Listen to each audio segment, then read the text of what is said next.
Hello, everyone. Let's wait a little bit. In the meantime, I'm gonna see if we are on. Okay, let's see. Oh, maybe yes. Let's see. Okay.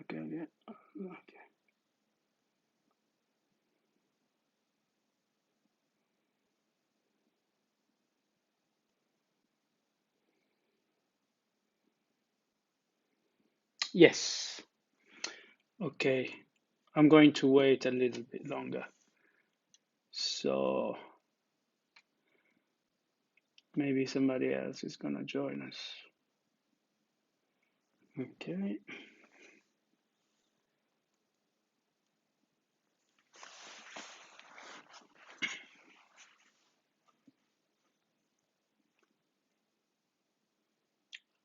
Hello, everyone. Welcome to this live on Bridges of Light International. Thank you for being with me for this hour, and thank you to you that are watching this um, later on. And thank you, Bridges of Light, and thank you, Life.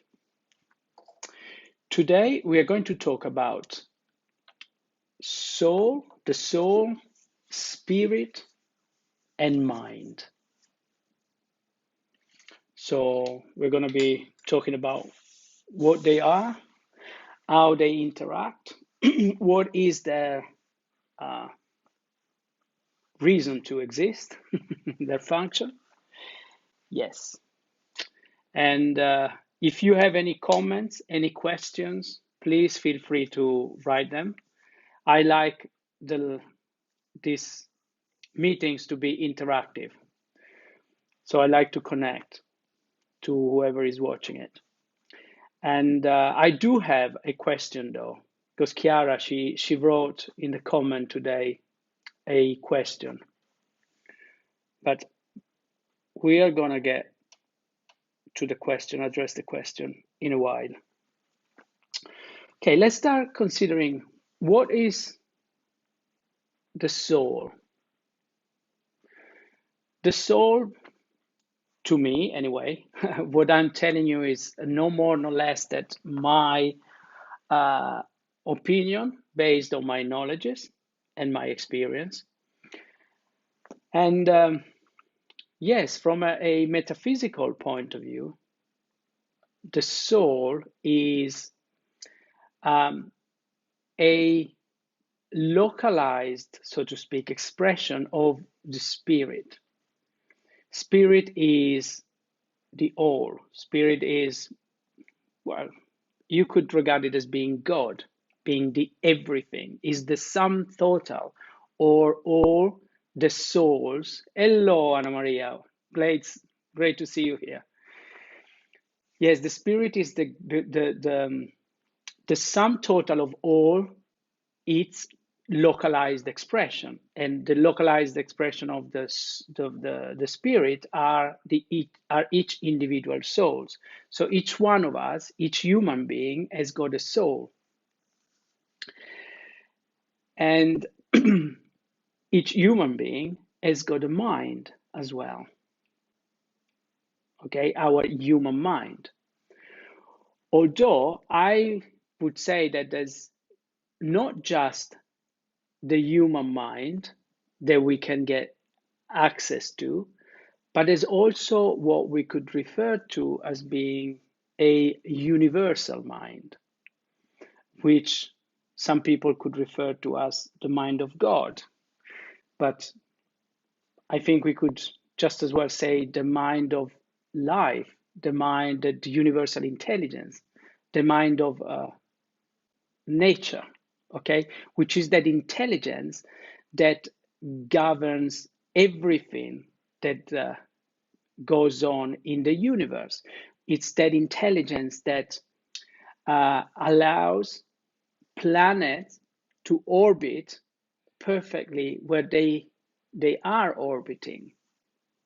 It's that intelligence that allows a grain of, like a seed of grain to sprout and to become a tree. It's what allows everything in nature that is not as conscious as human beings to perform its function in the universe. Okay, it's that intelligence that guides flock of birds to fly information, or fishes in the sea as well to swim, all perfectly synchronized. You see, birds and sea and fishes, when they are synchronized with each other, they're not using their own mind, they're not using their own brain. They are using or tapping into or feeling the energy that comes from the field, the universe, okay, from nature itself. And I believe that as human beings are animals, first and foremost. And yes, we have also a kind of intelligence that can choose and manipulate our habitat more than other species of animals, okay? Which they're only listening and attuned to their instincts. As humans, we have that ability, and also we have the ability to create. We have the ability to create what other animals cannot create. For example, we have created this. This didn't exist in nature, didn't it? But our human mind has created this. You see, everything that is here in our reality, and it's not in nature, we have literally created it with our human mind. Everything that is materialized, everything that is matter, it was a thought, so it's a mind creation. Although we also have any animal instinct, I believe that even if we weren't using our intellect as much as we are using it, we would probably know how to behave. We would know what to do, like animals do. But it would be a different kind of intelligence. And I think we have, in a way, as human beings, underestimated the instinctual animal intelligence that we have innately in us. And that may be one of the reasons why I think nowadays we have created so many problems in the ecosystem. Because, like animals, we would probably know what to do without thinking and overthinking about what to do. I hope it makes sense.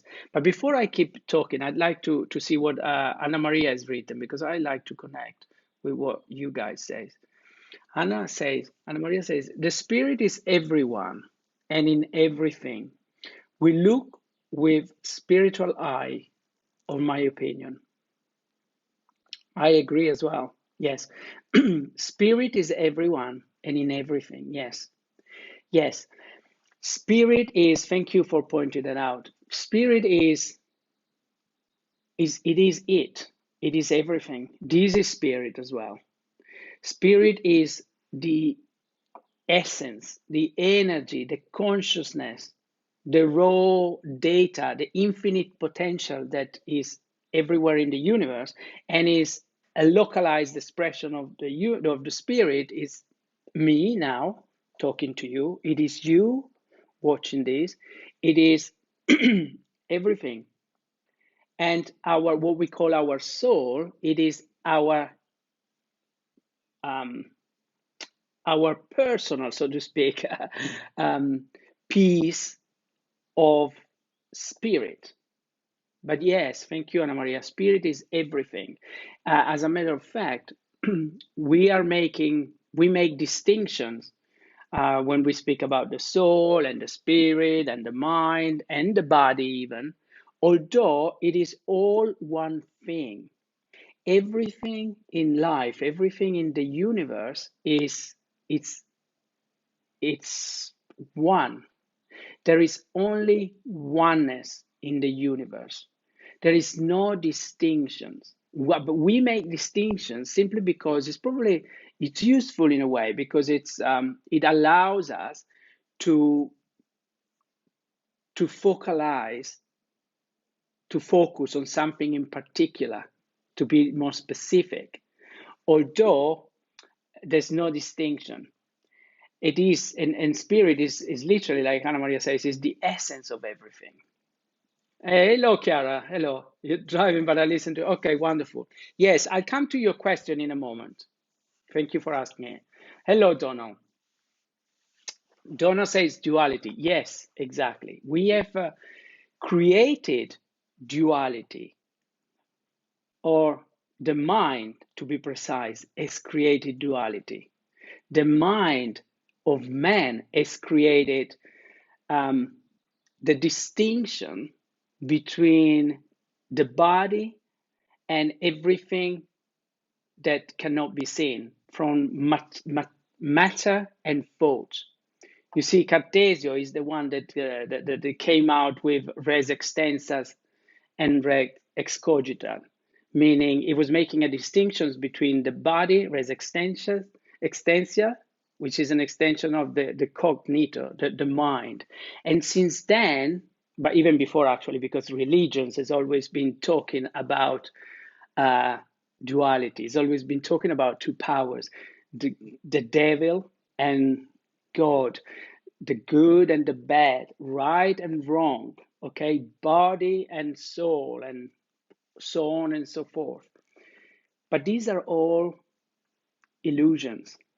These are all distinctions that we make, and they're useful in a way because so we can make decision in this four-dimensional world. But ultimately, the reality underneath it, behind it, is that we are one.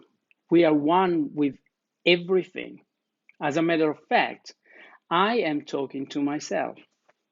You are listening and watching an extension of yourself. I invite you to consider that everything, and I mean everything. Hello, Gaetano. Great seeing you here. Everything that you see around you, it's you. It's an extension of you. We have literally in ourself and in our body, the universe. Because the universe is holistic in nature. Spirit and soul and even mind, everything, even the body, everything is holistic in nature. What does it mean? It means like um, let's talk about the body first. We could take a cell of our body and we could reproduce our own whole physical body. When they when they cloned Dolly, um,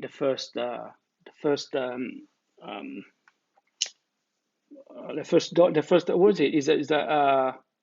Which animal was it? Anyway, Dolly was it was an animal that has been cloned.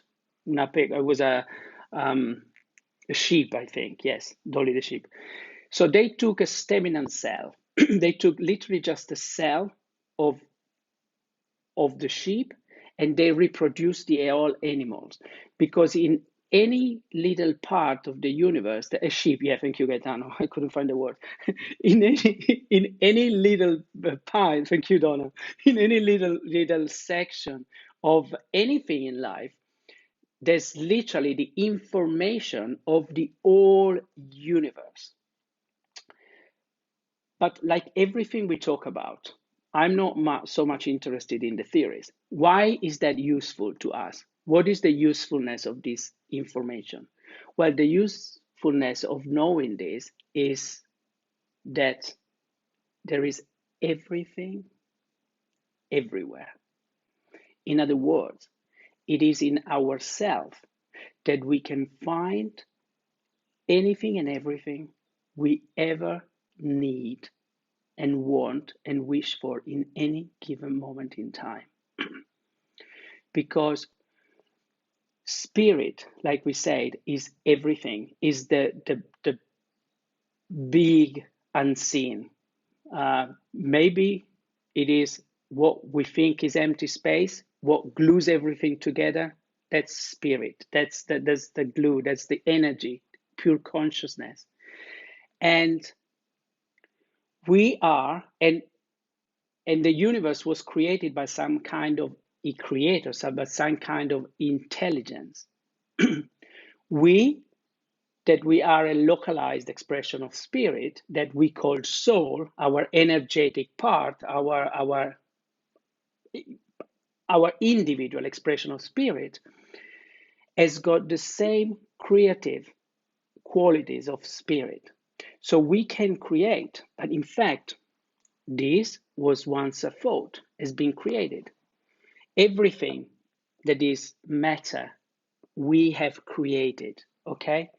And I invite you to consider that what we call mind, the human mind, it's like the architect, is the engineer. It's what decide, choose what to create. You see, somebody must have thought of this for it to take place. But then this and everything, like Anna Maria was saying, this is spirit. This is infused with energy, with intelligence. Everything apparently has got some kind of intelligence. Everything, even a rock, is sentient, meaning it's alive and knows, and it's got consciousness.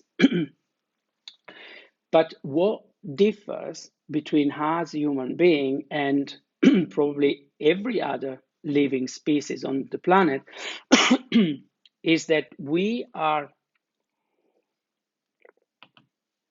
conscious, or more conscious than other animals, of being conscious, meaning our mind, our consciousness can know that it thinks and is conscious of thinking and what is thinking, meaning I know, well, not always, but normally we know that we are, and we can actually we know who we are, and we can watch ourselves while we do something or while we thought something. We have a an ability that no other species on earth seems to have. Okay, and these allow us to be creator, but the danger is that we could, and I think nowadays we really have to choose which kind of intelligence to use, meaning which one of mind. If we want to keep on using our own human egotistic mind based only on what we see and what we imagine and what we think, or if to use the big, let's say, biological, I don't want to sound spiritual or evangelistic, but we could say God's mind, or anyway, life mind, universal mind, natural mind. Because with our egotistic mind, we could, and we are, I think, depleting the planet of many resources. We are being too competitive towards other people, other human beings, other species. And this brings me to answer the question that Chiara has been asking. Chiara was writing before on the comments. How can we transform our thoughts and our ego into a conscious ego to free ourselves from us? I love this answer, this question. Well, I think it's possible. I think the main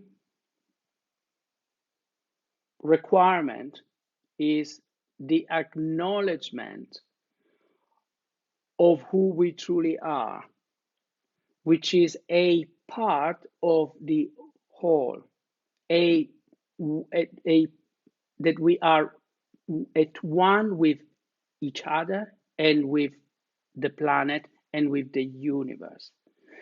In other words, to acknowledge that we do not know everything,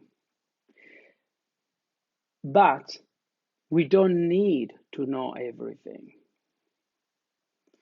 Our ego, our mind, I think it becomes what I like to call it an aware ego or an enlightened mind when is at ease with telling itself and everybody else something that most of the time we find difficult to admit and to say, which is, I don't know. I don't know. I think this simple statement is it's a liberating, and then it allows us to open ourselves up to acquire more information and more knowledge. Although I don't think that information and knowledge is truly something that it's necessary as much as guidance. In other words, if our mind was had a level of humility, and humility here, it doesn't mean that we feel less than anything else, because that involves ego anyway. But humility means recognizing that we don't know uh, everything. We don't know how to support life uh, at its best, but we don't need to know. I think all we really need to do is to connect, and for many of us actually to reconnect with our instinctive animal part, which is with our body. In other words, I notice that people suffer, and I used to suffer in the past very much, because we are lost in our mind, we are lost in our ego, we are lost in our thoughts, in our images, and we are not present. We think, and we worried about the past, or we project something about the future, but we are not present. And when we are not present, we are not connected with our bodies. And our body has got a direct link. It is actually an expression of, it could be an expression of our soul, of spirit. But if we are not in our body, if we are lost in our thoughts and identifying with our thought processes, just with our mind, our body becomes the expression mainly of our mind. So our body, if our mind is stressed, will be stressed. Do I make sense? But how do we do that? Well, you can start, we can all start doing that right here, right now. How? By focusing and being present primarily in our body. Do it with me. You can either become aware of your whole body and feel the energy, the aliveness inside, or you can do it gradually. Let's do it together. Focus on your hands at first. Place your attention on your hands. Now that I say that, I can feel them buzzing. Right? I can feel the life force inside. Okay, now we are expanding this sensation everywhere else in the body. From the hands, we make it travel down to our wrists, then our forearms, our elbows, our arms, then our shoulders, our neck, our head. Then we expand this sensation down to our chest, down to our belly, our stomach, then down to our pelvic area, then down to our thighs, our knees, down to our calves, ankles, feet. If you've been doing this with me, now you should be feeling your whole body. Now you are at home. Somebody is at home now. Okay? And now, while you feel your body, focus more than what you were focusing before on what you perceive with your eyes. Look at everything, watch everything as if it was the first time you're doing that. And something else you can do to expand your consciousness, focus on something in particular. Now I'm looking at the camera, and without moving your eyes, notice what is at the periphery of your visual field. In other words, I'm looking at the camera, but I'm noticing there's a light to this side, another light the other side, there's a little video camera, there's a glass, there's a watch, there's a printer, there's a window, there's a television. Does it make sense? You can choose without moving your eyes to notice what is in your visual field without looking at things directly. This really uses a lot of your brain power, but you use part of your brain to focus on things, to notice things, to perceive things. You're not thinking while you do this, and then at the same time you give more energy, because to perceive things on a physical level, it's not a passive act. Actually, it requires energy, so it gives more energy to what you perceive with your ears, my voice, but also notice other sounds around you. Then pay attention also while you do all this. Pay attention to how you feel in your body. Can you feel the chair underneath your bum if you're sitting down? Magically it appeared. It's always been there, but until you choose to notice it, it's as if it wasn't there. The floor under your feet, the clothing on your skin. Pay attention to the smell you may notice, to the taste in your mouth. While you do all this, all it is happening is that they are using the finite body quantity of energy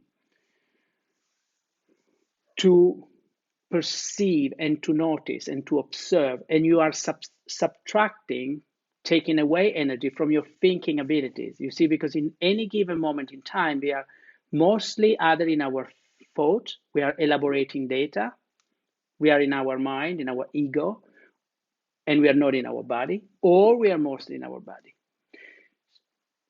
So my advice is that you keep doing this forever.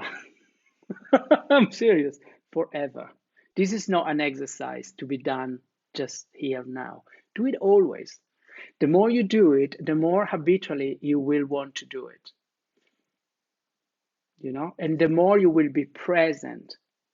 And the more, to go back to Chiara's question, to your question, the more the thoughts that you will notice, they may well be organic thoughts, I like to call them, meaning thoughts that they are instrumental to something that is actually important to you.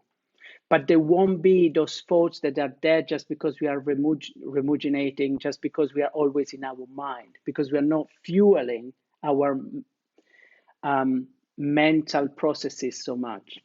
You see, in the West, we have been raised, I don't know you guys, but I remember being told that. We have been raised and taught that we have to think, use your head. So yes, and I remember you so you have to think, you have to worry, you have to already plan ahead. So while you do all that, you don't train yourself to be in your body. You don't train yourself to notice what's happening in yourself and around you. So you don't know yourself. And many people, even when they reach an adult age, they're still confused. Some of them, they still suffer. It's very simple because nobody has been at home, meaning in their body, in their temple, for maybe 40, 50, 60 years of their life. They've always been in their head, in their mind. But we know that the mind and the head is never here, is never present. The mind is always about an image, you know? It's always about a desire. You see, I think one of the reasons why we suffer so much in life nowadays, many people, and even in the countries where we have everything, don't we? We have money, we have health, but people still suffer. People are still depressed. My theory, you know what it is very, very simple. It's because we are so we are not, because we are not used to be in our body and we live in our mind. We have created what I call artificial um, pleasures, meaning, and that's the ego how it works. Like pride, we want to be better than somebody else. We want to be good. We want to achieve something. But you know, we strive for recognition. We strive for excellence. We strive for having a professional status, so on and so forth. But I think this is just to compensate for the fact that we are not able anymore, but we can do it. I'm just saying we are not used to do it anymore. But we are not able to enjoy the real pleasures of life. Why? Because we are not in our body. But if we were in our body, if we were present to what we see, what we hear, what we taste, everything would be so beautiful. Sex would be amazing. What's better than sex or good food? I'm serious. But we are not present. So people, what happens is that they eat. They don't even know what they eat. They don't taste anything. They are having sex, but they're not even enjoying sex, which is the strongest, most powerful sensation you could have. But some people are not even able to enjoy sex. Okay, but because we are here to enjoy life, so the next cleverest strategies is to fill the gap with all this mind satisfaction, right? So we create goals, we create achievements just to compensate something that doesn't need any planning. Life doesn't need to be planned. I really think, but of course, it's just my theory because we have created a society and a system where it would be really difficult to test my hypothesis. But I think that if we were living like animals, and I say that because I am an animal, guys, I'm not serious. I mean, yes, I have a brain. Yes, I can think and I like to think like everybody, of course. But boy, oh boy, I'm an animal. The more I get rid of prejudices and judgments and limit mind limitations, the more I enjoy life on a very, very basic level. And it's so intense and it's so beautiful, seriously. And I think we suffer because, we have repressed ourselves. We think that natural impulses and instincts, they're a taboo or they're not good. Let's say sex or whatever else. Are we crazy or what? Anyway, Chiara, I think yes, we could have an aware ego when we use the mind productively. And then I see people have written something I want to read, but just one more thing I want to have you to consider. We are still here, 2020. We are still living in a place where, on a planet where a 3, 4 year old child is allowed to see cartoons or movies or even given toys that promote violence. In other words, you put a cartoon on, it's all about fighting, fighting, fighting. It's all like Donald was writing before, it's all about duality. Me versus you, me versus them. That's the biggest lie that we could still believe. Let's wake up. Let's wake up. You see, so the little kid, that's why we got dysfunctional egos, because our mind has been conditioned that violence is wonderful. Yeah, go for it. You know, we have to fight, you have to fight. But boy, oh boy, let's not show a little child sex or even kiss. Two people that they kiss with their tongues, oh my gosh, no. Sex, oh no, that's a taboo. Of course, we have healed minds. Of course, we have insane egos because our mind goes, violence is cool, and love, sex is the highest expression of love, and unity, it's bad.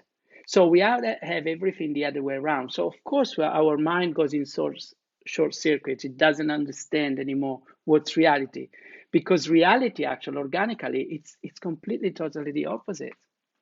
You know, sex is wonderful. I'm feeling excited. So, yeah, wow, go for it. You see, we should be worried, but we're worried when we feel excited.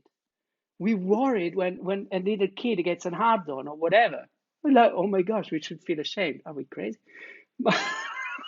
We should be the other way around. We should really feel worried when we are worried. Let's worried about being worried, yes. But let's get excited about being excited. Anyway, so I think when if we would contextualize healthily all these uh, absurd beliefs that we have, I think we would get an aware ego. Guys, I see you're writing names. I don't know what you were meant with that. Okay. Kiara says, I believe that we often think about our past or imagine our future, but we are not living our present. Maybe having a conscious ego means living now. Yes, absolutely. Yes, definitely. Because life is all only now. Let's stay with this, which is so simple but so fundamental. When could life be other than now? It couldn't, could it? Real life, I mean organic life, concrete life, unless you want to live in a movie theater. Then just believe what your minds tell you. But then don't even live. Then close your eyes. Yes, it can't be other than now, can it, Donald? Unless it's now is all, exactly. Otherwise, it's a movie. But then while living here, then we can close our eyes and imagine whatever we want to imagine. But that it's an image, isn't it? That it's not real life. That's what I mean by let's not even worry about the mind if we can. Let's just focus on being in our body. Let's be home. Try. Just look and listen and feel. Nothing else.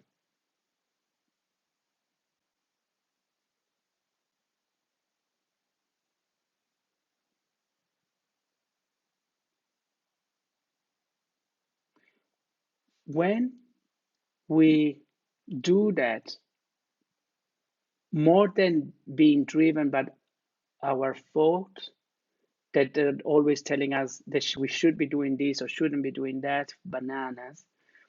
When we are in our bodies, then we get to have a taste of what our soul or spirit, call it how you want it. I think it's of bananas to make 2000 distinction about whatever. But anyway, you would be moved by, yeah, andare a passo lento, yeah, to go slowly. You would be moved and driven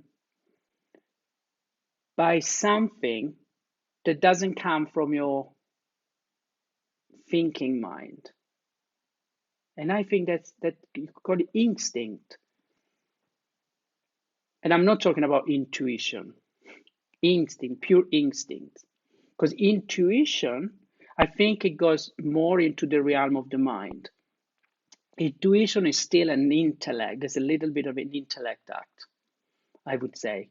Because intuition is based on our mind, it's based on our past experiences, on our knowledges. It still comes from us. I mean, it's great. But instinct is different. Instinct is the pure, raw energy. And I think it's the energy that we have, I think, demonized so much that we have difficulties to tap into it. But that energy is the most potent, powerful energy that I know of in the universe. When I work with people, you know what I do? That's what I connect the person with. The energy, the raw energy. I would say in a psychological term, what Freud has labeled as the S, the raw energy, which is being demonized, which is the one that we are still made believe to be afraid of. I don't think there's anything to be afraid of. I think our pure raw energy is what could truly save humanity. Seriously. Because I think on a mental, rational level, we have detached ourselves, distanced ourselves very much from who we truly are. And who we truly are, I don't think we can find it in the head anymore.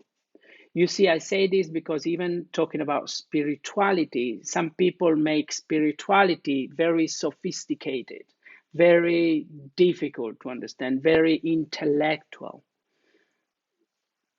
I don't think there's any need for it. I think spirituality is, I think the other words I would like to use, it would be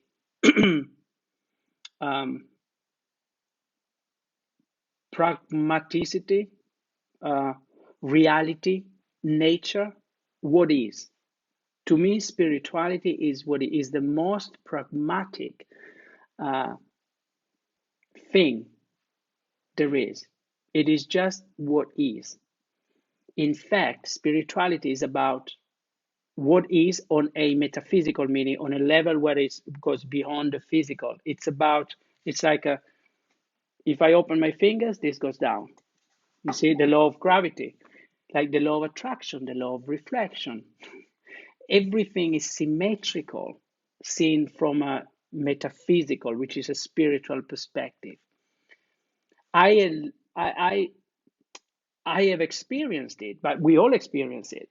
But I mean, I experienced it because I know that before 2002, my life was full of car accident, full of arguments, full of what I would judge, or we would all collectively judge as being full of negativity.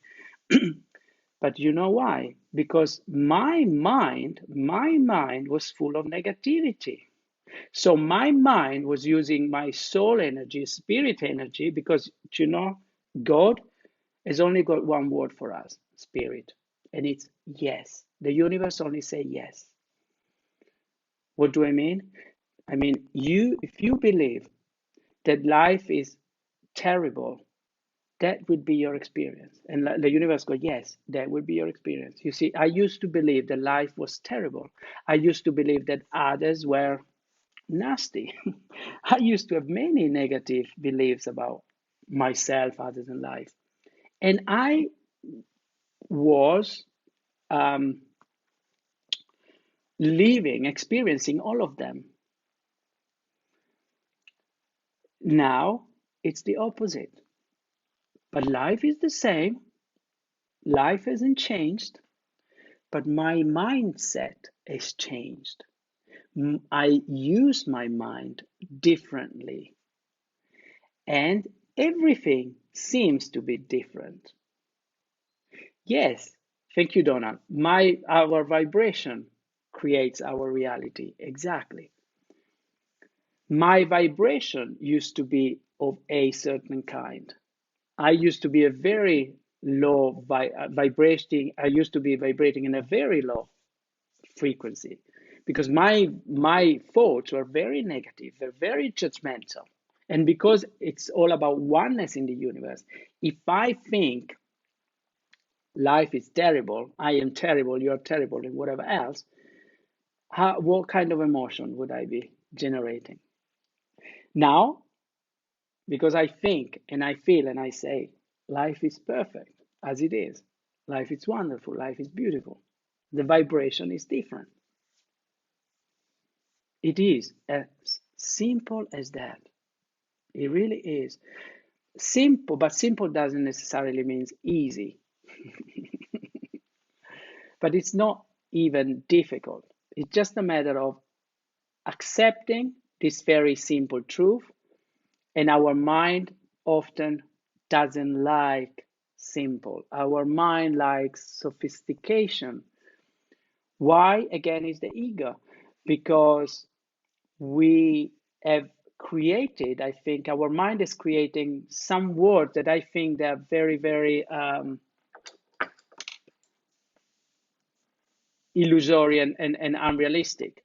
One of them is negativity. We believe in negativity, but the word itself says it all, to negate. Nothing in the universe can be negated. I can pretend that something is not there or is not as it is, but I can only do it in my mind. Nothing is negated in the universe. The universe doesn't negate anything. And another word, which is only a mind created concept and word, but doesn't exist in the universe, it's exclusivity. Again, nothing can be excluded in the universe. Nothing at all. But we can exclude things in our mind. We can exclude ourselves from others. We can exclude others in our life. But exclusion, it's not something that exists in reality. So, of course, when our mind is creating a model of the world that is so different, of course, we suffer. Chiara says, our instinct make us choose what is best for us. Well, as I said, I don't know. It's my supposition because we don't live in a system, in a worldwide system where we are allowed to only follow our instincts. I can tell you from a personal level, um, yes, the more personally I follow my instincts, the more I live happily. Although, watch this space. There are some instincts that are not natural, they are learned, acquired instinct. Why do I say that? I say that because be careful to say follow your instinct to somebody, which would have been me years ago, somebody which is addicted to drugs. Because if you say to somebody, follow your instincts, if you had told me, Luca, follow your instincts before 2002, I would have got some more drugs because and it felt like an instinct. I was driven to instinctively. I wanted the drugs. Does it make sense? But that's an acquired instinct. Okay, so that's why it's easy. It has to be put into context. When we know who we are, when we are living a healthy life, then I think, yes, follow your instinct. But be careful to tell to somebody that's got an addiction or some kind of, um, an addiction, or it's driven by something which is not a natural instinct to that, because for them to, it seems like a natural instinct, but it's not. Do I make sense? But I think, yes, if we were truly tapping into uh, our instinctive nature when we have gotten rid of all the addiction and all the acquired stuff that we made acquired growing up. Yes, I think we would live more happily than following what we think we should be doing or not. Don't I say, is that an instinct or a learned behavior?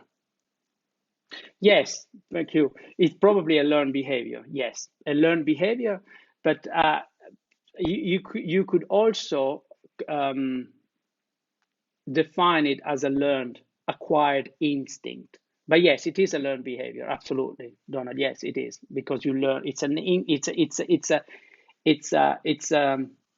a drive, so to speak, that it's learned. Yes, it is a learned behavior. Absolutely. Yes. And put it in that context, yes. I think if we only followed our instinct, our natural instinct, absolutely, yes. Yeah, it is a learned behavior. Yes. And something that I like us to think about as well, which again, I think it's one of the reasons why sometimes we suffer in life, even though we have everything, is because our mental map of the world is okay. Mentally, the map of the world, it should be representing the map of the organic map of everything organic, of life, natural life. Does it make sense? For example, if I want to go from London to Tokyo, okay, I would have to have a map, which is a conceptual map of where London is and Tokyo is. But as as we stand at the moment in the world, our mental map, and I'll tell you what I mean, is as such that if we want to go from London to Tokyo, we would most probably end up maybe in Barcelona. And I'll tell you what I mean. There are things that we believe works in a certain way that in reality do not work in certain ways. But before I tell you this, I want to ask you a question. Have you ever seen a overweight horse or a zebra or a giraffe, overweight, or a bird? Most probably not. Have you ever seen an overweight cat or a dog? Most probably yes. Why? Because they are domesticated, because they live with us, human. But I'll tell you what I mean in a moment. And also, have you ever wondered why we say thank you very much? Thank you 1,000 times. We say that in Italy, which makes me think, isn't one heartfelt thank you enough? Do we have to say thank you, thank you, thank you, thank you so many times? But I'll tell you why we do that and why we are overweight, we are bulimic, anorexic. And some people, they have a family, they have money, they have even success, and still they're unhappy. And some people, they commit suicide. I think is because, okay, there is one huge mega difference between the basic paradigm, so to speak, upon which nature is based. Nature, biology, is based on the basic assumption, or which we could regard it as the principle of optimization of resources, meaning everything is optimal to its perfect use, meaning a lion is angry, he wants to eat, so he attacks the gazelle, the prey, okay, the zebra or whatever can get its hands on. He feeds himself. By the way, when he does it, it's not out of nastiness, it's not out of angriness, it's a natural instinct, okay? When he's got his belly full, it's okay. He doesn't buy a fridge, it doesn't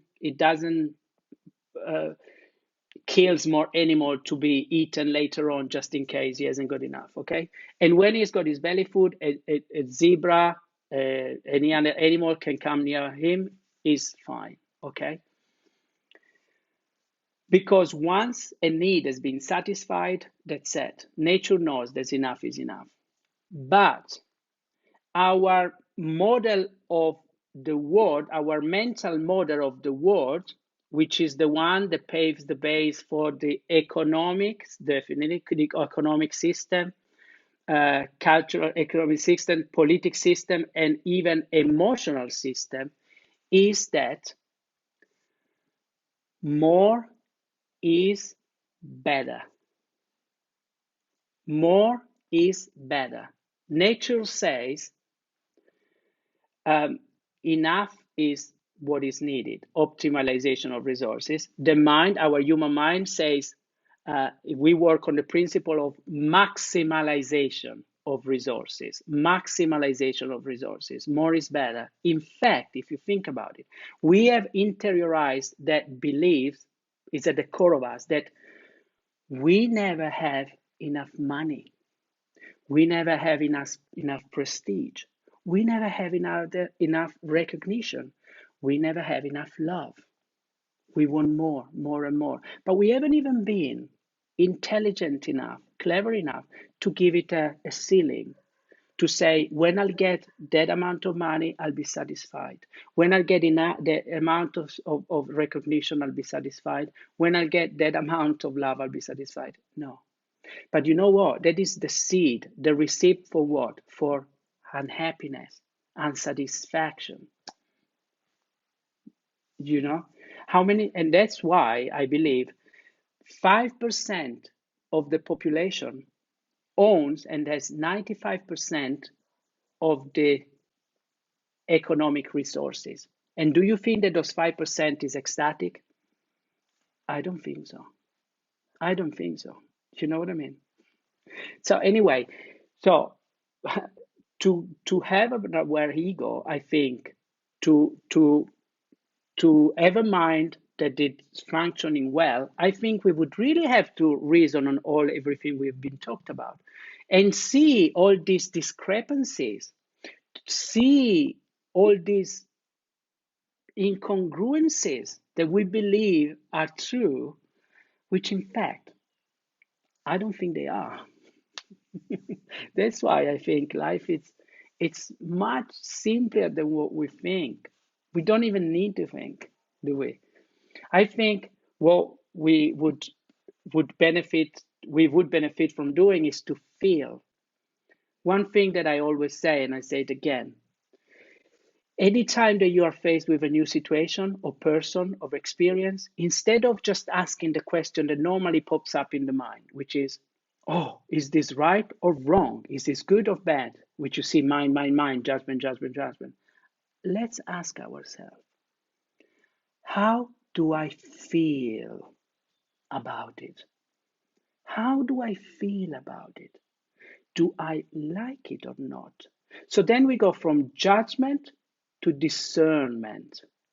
You see, when you ask yourself, how do I feel about it? You feel it, don't you? You are in your senses, in your body. Often we say, I used to say often, my life doesn't make sense. Of course, because I wasn't in my senses. Life doesn't make sense because we are not used to use our senses. We are not in our senses. If we were in our senses, maybe life would make sense.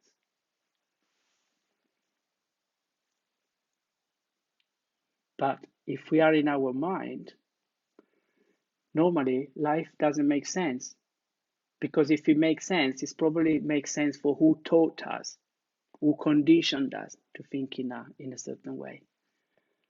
But when we know what our senses tell us, I think our life would make sense.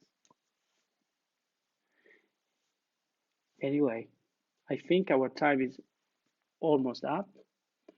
I thank you very, very much for being here with me, for sharing this time together, and I'm looking forward to seeing you again in 2 weeks' time. Same time, same place. Ciao. Good evening.